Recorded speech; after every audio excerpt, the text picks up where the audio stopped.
before we get to that point, I do want to start with your background and let you give people that information of where you're from and where you were before you came to Lynchburg. Yeah, absolutely. So I come from Caracas, Venezuela. I was born there. My family's still down there. I went straight from after high school. I really wanted to play college baseball, but there is no college sports in Venezuela. So I got recruited by a Division II school, Concord University in West Virginia. So I ended up going there my freshman year, being in 2013, and I graduated there with 2 degrees. And then after that, I decided to go coach baseball in a private academy in Florida. And then the year after that, I took the job here as a graduate assistant coach. So it's kind of been a wild ride. I feel like I've been all around the United States, but I like it. It's been fun. That's incredible. And I want to know how you got to Lynchburg. I mean, you were in Florida at the private academy. Did you find Lynchburg or did Lynchburg find you?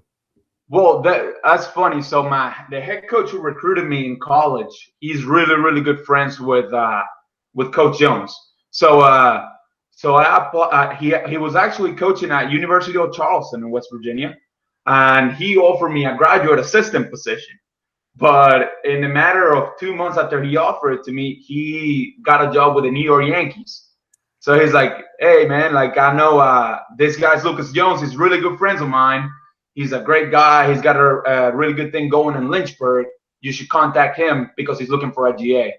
So yeah, I got on a phone call with Coach Lucas, and then I came here after a couple of weeks for my interview, and I got the job. So it's been kind of crazy. I feel like everything happens for a reason. So, well, let's dive into the spring, and the season gets underway. Like I said, you guys were really having a great start to the season based on previous year's results, and Coach Jones not being here that long, relatively to his tenure as a head coach. But 11-4 is a great start to the year, and then as you begin starting really your ODAC play, things stop. So I want to first start off with: is it more? I'm sure obviously it's disappointing that the season stopped, but is it more disappointing because of how the season was going? And did you see the guys growing in a way that you really feel like this season could have been pretty historic for you all? Yeah, no, I think when I come in the fall and in a few of our first practices, I started noticing this group was going to be special. We had some talent, young talent, and I think as a coach, you can really see that. You can really see like what this group needs is a little bit more experience, but the talent is there. So, however, when we come back from the spring, from the winter break, that we have a couple scrimmages in the spring, I was like, wow, like this season might be the one. We're gonna be good. Like these guys are ready. And then of course we started the season really good, and we were playing really good baseball, and the sun and stuff really hits. But I think when you put it in a perspective, and I think the guys see that. When you have a mission on a vision as a team that you want to accomplish something bigger than yourself, you want to be part of something special. I think this year really hit them that they knew they were good, and they knew they were gonna make something big. They were gonna make something special, and the fact that they suddenly stopped, I think now is even more motivation for next year. I think right now it's kind of crazy when I talk to the guys. Of course, like the first couple of weeks, it was like, wow, like I can't believe it stopped. I can't believe we can continue. But now I feel like after the first couple of weeks, everything's like, I can't wait for 2021. Like 2021 is going to be the year. I can't wait. Like I'm already working for it. So it's definitely, if this season was going to be a special, I can't even imagine 2021 because these guys are ready. So you've been here in Lynchburg the entire time. Actually, your brother has been with you as well. So take me through the personal aspects of life once you didn't have baseball anymore. Yeah, it's hard. It's hard because I feel like baseball and it's just life. Like you get into a routine and fall into a routine, and you wake up every day and do kind of like the same thing every day. So like you kind of like, I don't want to say you stop thinking about it, but you're like so focused on what you're doing. And of course, during the season, it's even more because you're worrying about the game, next opponent, and that kind of stuff. So whenever this happened, it was a big shock for me. And like kind of like the first week, it was like I wouldn't say it was uncomfortable, but it was like I got to really sit down and relax. I got to take a deep breath because I mean life has pretty much stopped. So like for me, and I'm a big family guy. Even though I came here right after high school, the reason why I'm here is because of my parents. I want to make them proud. So like it's big for me to understand, even though this time like I was off, like I was not doing the baseball thing, I was still in constant communication with them because in Caracas, Venezuela, the situation is rough. It's rougher than here. So I really wanted to make sure they're safe. And I couldn't go visit because I mean the country completely closed because of the whole COVID-19 and stuff. So, but like you said, on the other hand, like sometimes I feel like when something negative happens, something positive does. So like my brother, I'm not being able to hang out with him for the past couple of years because he's been in college. His school shut down too, so we've been stuck in the same apartment for 4 months. So it's been great to actually like hang out with him and experience a little bit of his college life with them.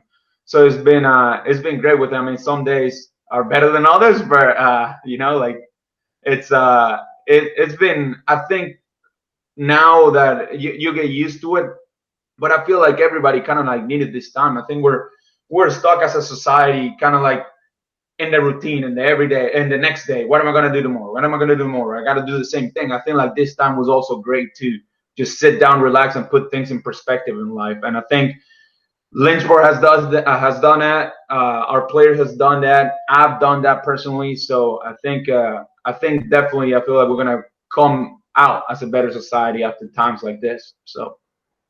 Yeah, I certainly agree with that. And I also believe that most of us, obviously not everybody, but Mhm. most people have taken this time to learn something new or do Yeah. something they hadn't done before. Are there any of those things existing in your life? Anything that you picked up since this began, or maybe even just caught up on because you had time?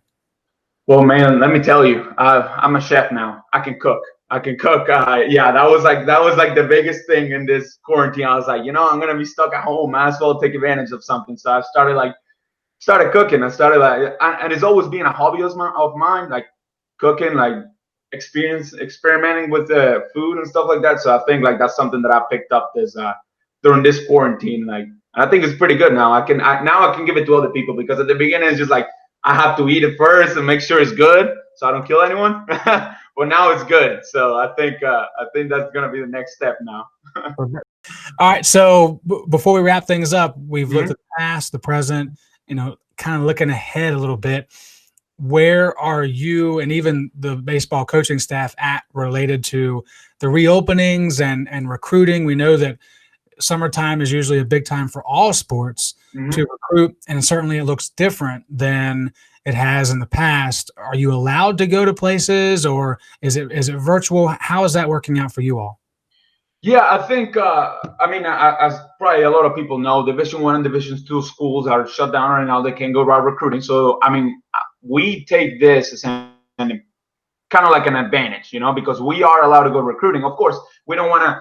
We're currently not going to out of state recruiting, but there's events in Richmond, Northern Virginia, here in Southern Virginia, and I think we're taking advantage of those times and getting to see the players that maybe other schools have not had the chance to see in the summer just because they're not allowed to. So we're definitely. I feel like our first weekend recruiting was last weekend. So now this weekend is ramping everything up again. So I think it's gonna be important for us to take advantage of this time that we're allowed to go out recruiting and see these players. And then with that, I mean, hopefully everything keeps going the way it's going. We'll have a couple summer camps too in Lynchburg, so kids can come in and kind of like showcase their abilities and stuff. But I definitely think like now we're starting to see a little bit of going forward with this steps forward to the cause. So I think it's going to be fun to see what and does happen this summer because let me tell you, people are finding ways to play. Man, last weekend I watched a baseball game where the home umpire, was I kid you not, probably 10 steps behind the plate, and he was calling strikes and balls from back there. So I don't know. I think I'm ready. I think I'm going to see some funny stuff this summer with people trying to social distance while playing baseball. So two things come to mind based on your answer there. One, if you're listening or watching, you haven't followed Lynchburg baseball on social media, do so, because I know I've made those images for the camps. So when they get posted, you can sign up and get yourself on Fox Field with the coaching staff at Lynchburg. Secondly, you mentioned part of it with the umpire and being in a different position than usual at a place that you recruited at. What does it look like overall? Are kids wearing masks? Are you seeing less kids because their parents are afraid of them playing with others that they haven't been able to trace where they've been and things of that nature? And it's great that you're able to go out, but what about it is different do you have to remind yourself that, whoa, this, I need to respect the fact that, yes, I'm able to go out here and recruit, but there's still a pandemic going on, and it's plain to see that that's affecting who's coming out here.